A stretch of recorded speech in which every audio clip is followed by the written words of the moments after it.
Good evening everyone, back to back my YouTube channel. सबैजना सन्चै आरामै हुनुहुन्छ होला। म चाहिँ एकदम सन्चै आरामै छु है साथीहरू।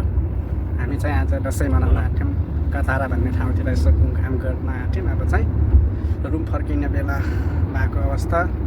सबैजनालाई हेप्पी दसैँ। हजुरहरूको दसैँ कस्तो भयो? हाम्रो चाहिँ यहाँ कतारमा घुमघाम गरेर भयो, जे होस् रमाइलो भयो। हजुरहरूको पनि एकदम रमाइलो भयो होला। हामी चाहिँ कतारा نصيحة شخصيتي अवस्था छ है साथीहरू। अहिले चाहिँ हामी ट्याक्सीमा छौँ है साथीहरू। अनि अब यस्तै छ परदेशको हाम्रो दसैँ घुमघाम गर्ने। अब हजुरहरू त अब एकदम रमाइलो चाहिँ कतारको ठाउँ हो है साथीहरू। यस्तो छ। हामी चाहिँ रुम फर्किँदैछौँ।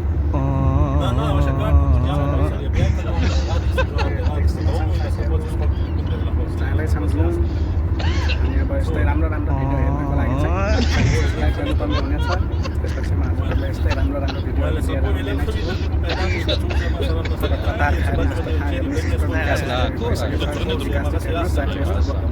नेपालमा त नेपाली चोरहरूले गर्दा त्यही भएर यसो अब चाहिँ यसो बुझ्नुपर्छ है।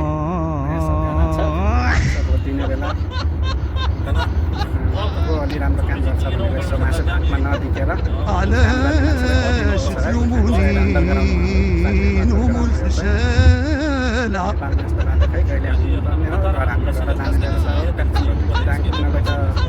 बाटो पनि बसको सिटै भाँच्छ हेर्नु साथीहरू। यहाँ चाहिँ यस्तो छ हेर्नु, बिल्डिङहरू हेर्नुहोस् कतारको। खाली जस्तो ठाउँ यस्तो पुरा माटो लाएर हुन्छ के गरेर हुन्छ, रुखहरू लाएर बिरुवाहरू पुरा बनाएको छ यहाँ बिल्डिङहरू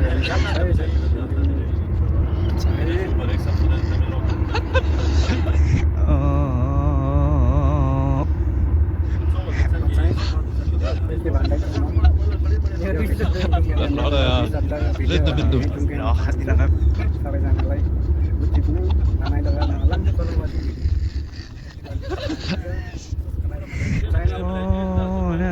يسخن فلاح يصن أنا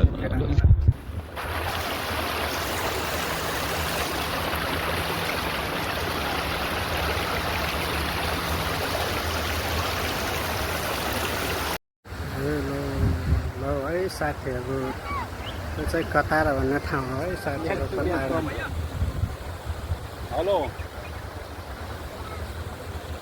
पहाडी समुद्र छ।